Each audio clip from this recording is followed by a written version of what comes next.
Welcome. Welcome to the series of lectures Physics on the discussion point Grand Physics.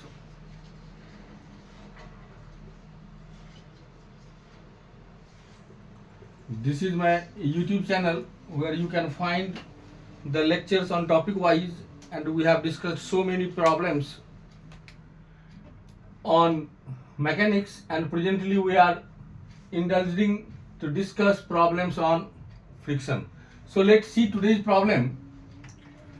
What this problem says, there are three blocks A, B and C. You can see that the mass of A is given 1 kg, mass of B is given 4 kg, and we have to find out the value of mass of block C. This block mass is not given, we have to calculate that. इसका मास नहीं है जो calculate करना है. और there are two blocks A and B. B किसी surface पे रखा हुआ है जो कि एक स्मूथ सरफेस है, मतलब इस सरफेस और B के बीच में कोई फ्रिक्शन नहीं है. और A B के बीच में जो सरफेस है इस पे फ्रिक्शन है जिसका वैल्यू दिया हुआ है म्यू इक्वल्स टू 2/3. इस सरफेस पे फ्रिक्शन दिया हुआ है. यहां एक पुली है जो कि फिक्स्ड है किसी एंड से, और यह स्ट्रिंग जो है जो मासलेस और इनएक्सटेंसिबल है, ऐसा प्रॉब्लम में मेंशन है. तो कहता है कि find the value of mass C, let this mass be m naught. Suppose ये m नॉट हमने लिया, तो find the value of mass C means m naught, for which this system or A and B, if we are talking about A and B, तो A और B जो है तो block A B के respect में stationery पर रहे. When, कब, जब A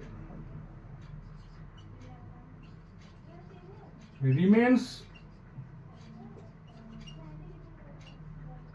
stationary with respect to B. First part है क्वेश्चन का. और इस B का जो लेंथ है दूसरा में, if L equals to 50 centimetre ये दिया हुआ है, and M equals to 2m not.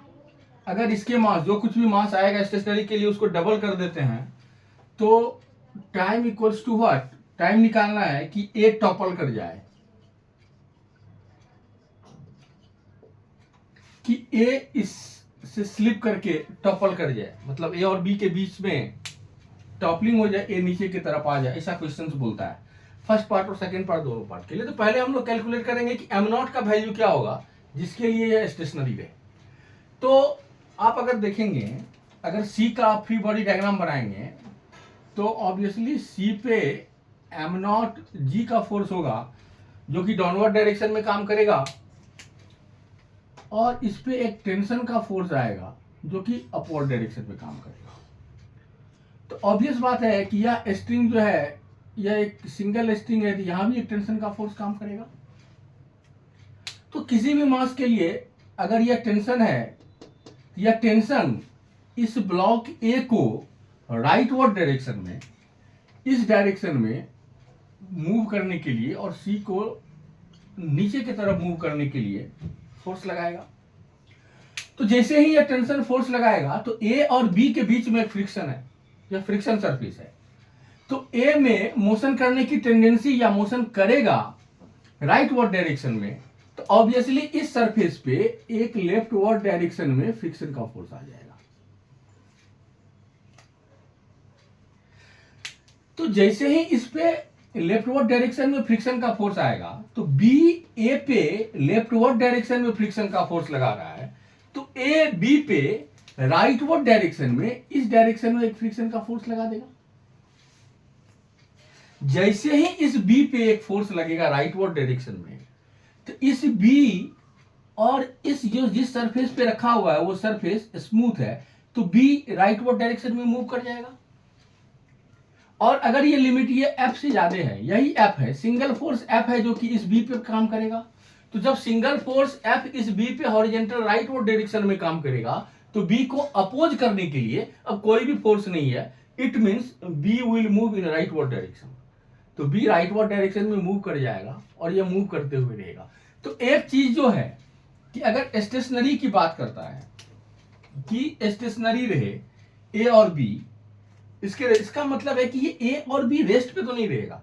Rest पे इसलिए नहीं रहेगा क्योंकि इस बी पे, ए और बी का पहले फ्री बॉडी डायग्राम बना लेते हैं तो उससे क्लियर हो जाएगा। अगर ए का फ्री बॉडी डायग्राम बनाएंगे तो एम ए जी का फोर्स डाउनवर्ड डायरेक्शन में, और इस पे एक फोर्स आएगा नॉर्मल रिएक्शन का, राइटवर्ड डायरेक्शन में एक फोर्स आएगा टेंशन का, और लेफ्टवर्ड डायरेक्शन में जो फोर्स है वो है फोर्स ऑफ फ्रिक्शन या फोर्स। और जब आप बी का बनाएंगे तो एम बी इंटू जी नीचे लगेगा, एक नॉर्मल इस पे इस सरफेस की चलती लगेगा, इसको N1 ले लेते हैं, और एक नॉर्मल जो ऊपर की तरफ इसने लगाया था वह डाउनवर्ड डायरेक्शन में ऐसे लगाएगा इस पे नीचे की तरफ, और यहां पे जो ये फोर्स F काम कर रहा था, बी ने ए पे लेफ्टवर्ड डायरेक्शन में लगाया था, तो ए बी पे क्या करेगा, राइटवर्ड डायरेक्शन में ये फोर्स लगाएगा। अब देखिए अगर इस ब्लॉक बी की बात करूं तो इस ब्लॉक बी पे एक सिंगल हॉरिजॉन्टल फोर्स या फ्रिक्शन है, सिंगल हॉरिजॉन्टल फोर्स फ्रिक्शन है जो कि राइटवर्ड डायरेक्शन में काम करेगा, तो बी तो मूव कर जाएगी आगे की तरफ, तो स्टेशनरी तो सिस्टम रहेगा नहीं। लेकिन क्वेश्चन पूछता है कि a remains stationary with respect to b, वह तभी हो सकता है, ओनली वन चांस, कि ए और बी का जो एक्सीलरेशन है वह सेम हो जाए, तो दोनों एक साथ मूव करेगा, तो ग्राउंड के रेस्पेक्ट में जब दोनों एक साथ मूव करेगा तो ग्राउंड से यह स्टेशनरी दिखेगा। और चूंकि ए का एक्सीलरेशन जितना होगा उतना ही सी का होगा, क्योंकि सिंगल स्ट्रिंग से कनेक्टेड है, तो ए जितना आगे जाएगा सी उतना ही नीचे के लिए आएगा, तो ए का एक्सीलरेशन और सी का एक्सीलरेशन क्या होगा, बराबर होगा। इट मीन्स कि ये ए और बी का एक्सीलरेशन बराबर है और सी का भी एक्सीलरेशन बराबर है। ये तभी पॉसिबल है जब ए और बी क्या करे, साथ में मूव करे। तो क्या लिखेंगे, सिंस अगर सॉल्यूशन की बात करूं तो since a single force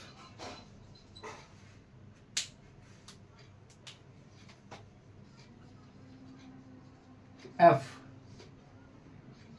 is acting on B in rightward direction,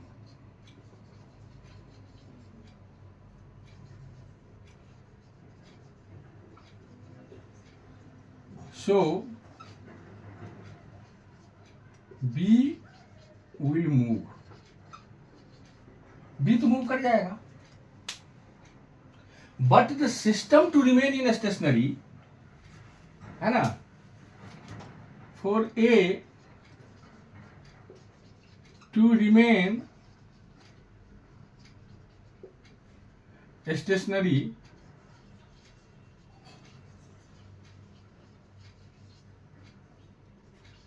with respect to B,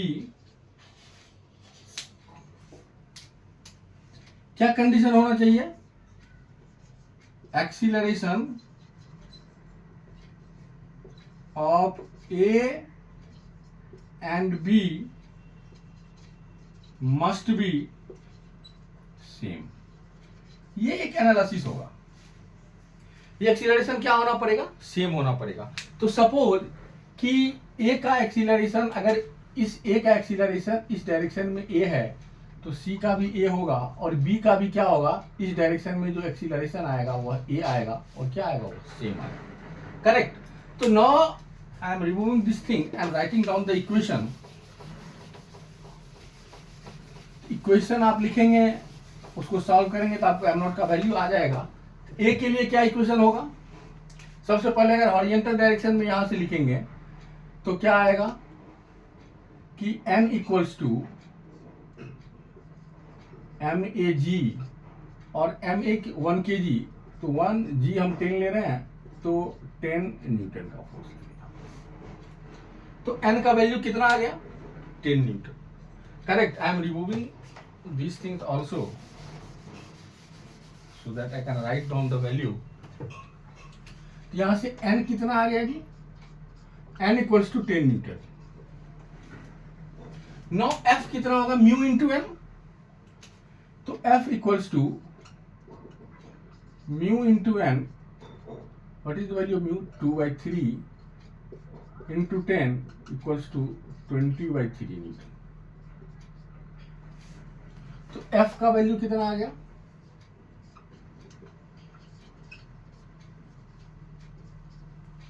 20/3 newton. अब write down the equation and solve it. तो इक्वेशन क्या आ रहा है फॉर ब्लॉक ए के लिए अगर आप लिखेंगे तो t minus f equals to M A into A. Same acceleration लेना है. तो t माइनस f का वैल्यू कितना है 20/3 equals to m1 into a. तो a तो यहां से जो आपको इक्वेशन निकल करके आ रहा है कि t equals to a plus 20/3 for block A. तो t equals to a plus 20/3. अगर b के लिए लिखेंगे तो क्या लिखेंगे ब्लॉक बी के लिए अगर लिखूं तो ब्लॉक बी पे सिंगल हॉरिजेंटल फोर्स काम कर रहा है F. तो F equals to m b into a. Meaning that F equals to m b means 4 kg into a means a निकालना हम लोगों को इंटू ए. तो F का value of F 20/3 equals to 4a. that implies a equals to 5/3 metre per second square. तो इस case में जो एक्सीलरेशन आ रहा है हम लोगों के पास वह a का वैल्यू कितना निकल कर आ रहा है मैं यहां नोट कर रहा हूं. a equals to 5/3 metre per second square. तो now we have calculated a. Ultimately what we have to find out the value of m naught. तो c के लिए अगर इक्वेशन लिखेंगे तो क्या आएगा ब्लॉक c के लिए लिखेंगे तो m naught into g minus T equals to m naught into A. Now we have calculated the value of t. What is the value of t? t equals to a plus 20/3. तो from here we will have m naught g a. we have calculated that a, minus t equals to m naught. what is the value of a 5/3. so now from there what we get the equation and what will be the value t equals to a plus 20/3 means now t equals to a means what where is a 5/3 plus 20/3 it means t equals to 25/3. so t equals to 25/3 Newton. so now put the value m naught 10 m naught. put this value minus 5/3 m naught equals to t is 25/3. what will be the value? that will be 25 m naught equal to 25. that means m naught equals to 1 kg. so m naught means block of C have the mass of 1 kg and it will be your answer. तो इस case में जो m not है वो 1 kg तक होगा. जब इस ब्लॉक का मास 1 kg तक रहेगा तब a और b दोनों साथ में मूव करेगा. मीन्स 1 kg या 1 kg से कम रहेगा तो a और b क्या करेगा दोनों साथ में मूव करेगा. और यह ग्राउंड से a और b दोनों चूंकि सेम एक्सीलरेशन से राइटवर्ड डायरेक्शन में मूव करेगा इसीलिए a और b स्टेशनरी होगा. तो फर्स्ट पार्ट कैलकुलेट किया हम लोगों ने. सेकेंड पार्ट बोलता है सबको बिठाइए सारे वैल्यूज को। सेकेंड पार्ट बोलता है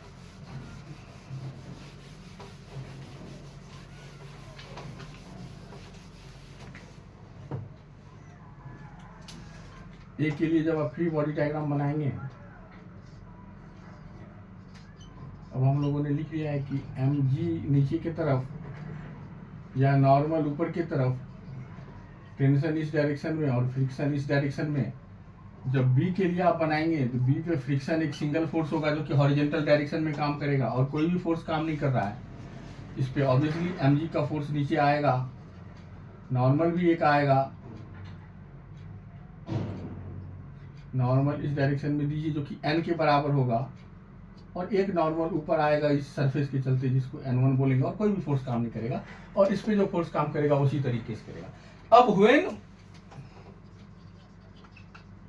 m equals to 2mc means m equals to 1 into 2 kg। अगर ये 2 kg का हो जाए, इस मास को हम अगर 2 kg कंसीडर करें अब,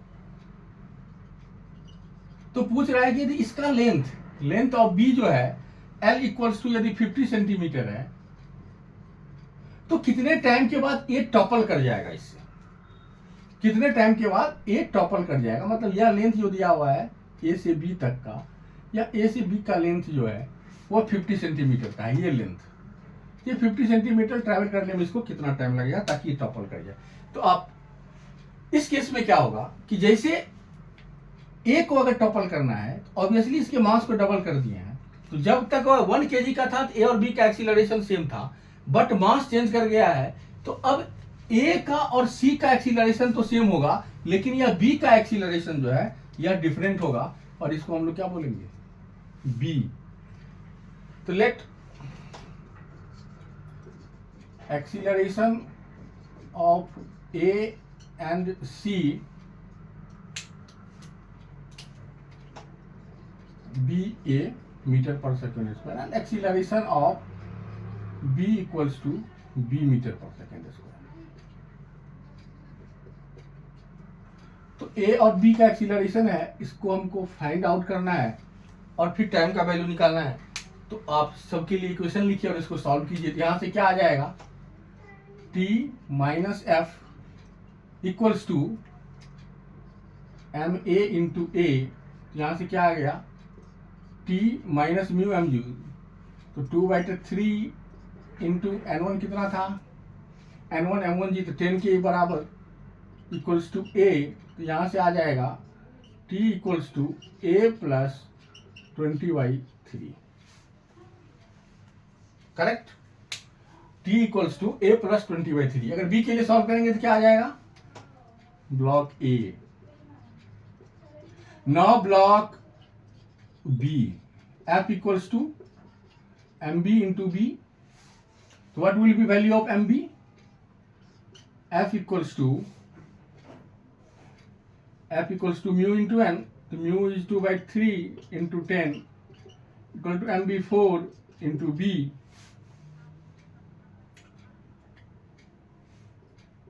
2. That implies B equals to 5/3 meter per second square. तो वैल्यू ऑफ B, अगर इसकी एक्सीलरेशन की बात करेंगे तो यह कितना आ रहा है, 5/3 metre per second square. Correct, तो वो हम लोगों ने नोट कर लिया है। अब इस बी को हटाते हैं ताकि स्पेस मिल जाए हम लोगों को बोर्ड पे लिखने के लिए, और सी के लिए इक्वेशन लिखते हैं। तो सी के लिए इक्वेशन लिखेंगे तो क्या आ जाएगा, एम नॉट जी या M g M C g minus T equals to M C into A. What will be 2 into 10 20 minus t equals to 2 into a. So now t equals to 20 minus 2a। इस equation में आप रख दीजिए, इसको equation 1 लिखिए। तो from equation 1 ए का value निकालना हम लोग तो ठीक है, क्या आ जाएगा, 20 minus 2a equals to a plus 20/3। So now 20 minus 20 by 3 equals to a plus 2a 3a. What will be the value? 60 minus 20, 40 by 3. 40 by 3 equals to 3a. So that implies a equals to 40 by 9 meter per second square. तो no acceleration of ए मिल गया, तो ए का value कितना आ गया? 40 by 9 meter per second square. तो ए और B दोनों का एक्सीलरेशन मिल गया. ए जहां जितना होगा उतना ही यहां भी होगा. तो ए और बी का value we have calculated the value of a equal to 40 by 9 meter per second square and b equals to 5 by 3 meter per second square. So now we have A and B both. So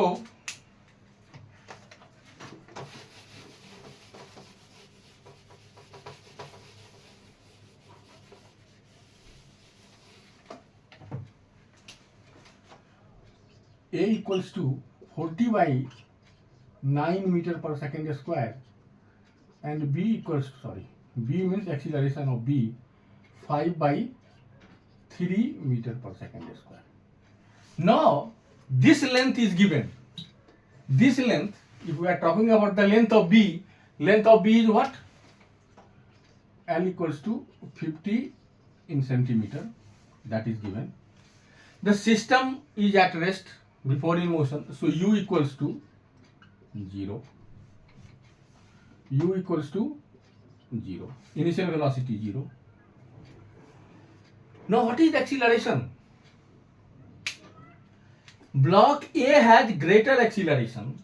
You can see that A 40 by 9, B 5 by 3, A is greater than B.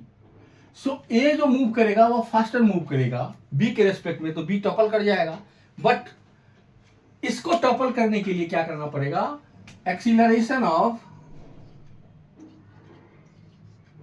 A relative to B.